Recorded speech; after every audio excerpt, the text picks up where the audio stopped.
एक भिखारी था। रेल सफर में भीख मांगने के दौरान एक सूट बूट पहने सेठ जी उसे दिखे।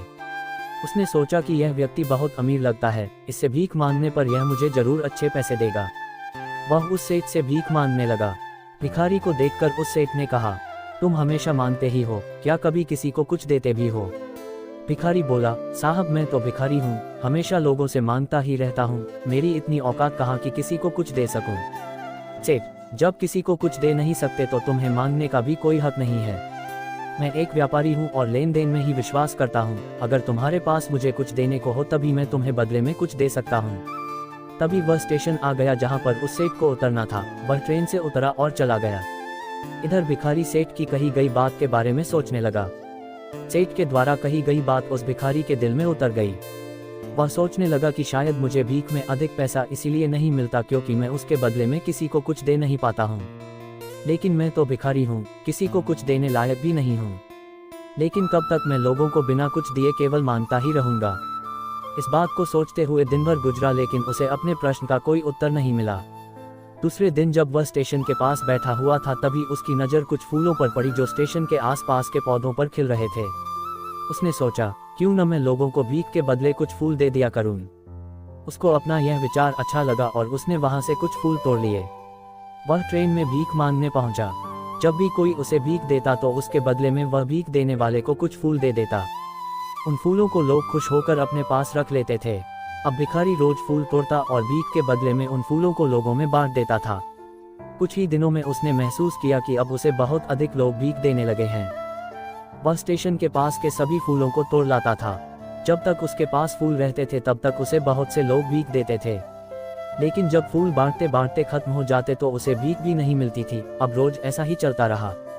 एक दिन जब वह भीख मांग रहा था तो उसने देखा कि वही सेठ ट्रेन में बैठे हैं जिसकी वजह से उसे भीख के बदले फूल देने की प्रेरणा मिली थी। वह तुरंत उस व्यक्ति के पास पहुंच गया और भीख मांगते हुए बोला, आज मेरे पास आपको देने के लिए कुछ फूल हैं, आप मुझे भीख दीजिए, बदले में मैं आपको कुछ फूल दूंगा। सेठ ने उसे भीख के रूप में कुछ पैसे दे दिए और भिखारी ने कुछ फूल उसे दे दिए। उस सेठ को ये बात बहुत पसंद आई।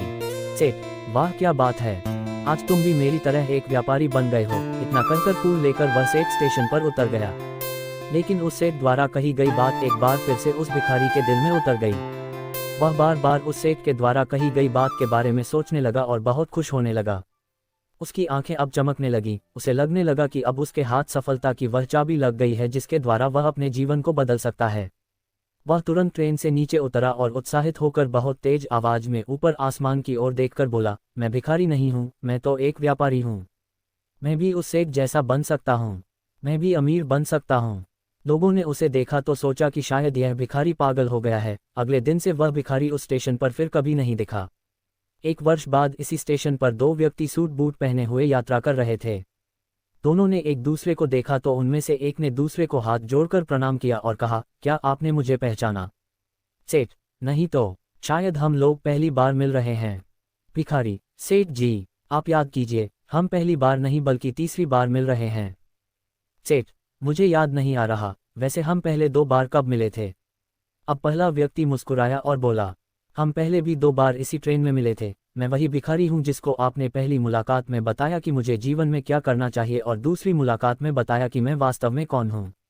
नतीजा ये निकला कि आज मैं फूलों का एक बहुत बड़ा व्यापारी हूँ और इसी व्यापार के काम से दूसरे शहर जा रहा हूँ।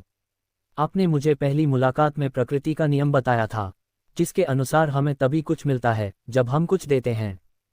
लेन देन का ये नियम वास्तव में काम करता है। मैंने ये बहुत अच्छी तरह महसूस किया है, लेकिन मैं खुद को हमेशा भिखारी ही समझता रहा। इससे ऊपर उठकर मैंने कभी सोचा ही नहीं था और जब आपसे मेरी दूसरी मुलाकात हुई तब आपने मुझे बताया कि मैं एक व्यापारी बन चुका हूँ। अब मैं समझ चुका था कि मैं वास्तव में एक भिखारी नहीं बल्कि व्यापारी बन चुका हूँ। समझ की ही तो बात है। भिखारी ने स्वयं को जब तक भिखारी समझा वह भिखारी रहा। उसने स्वयं को व्यापारी मान लिया, व्यापारी बन गया।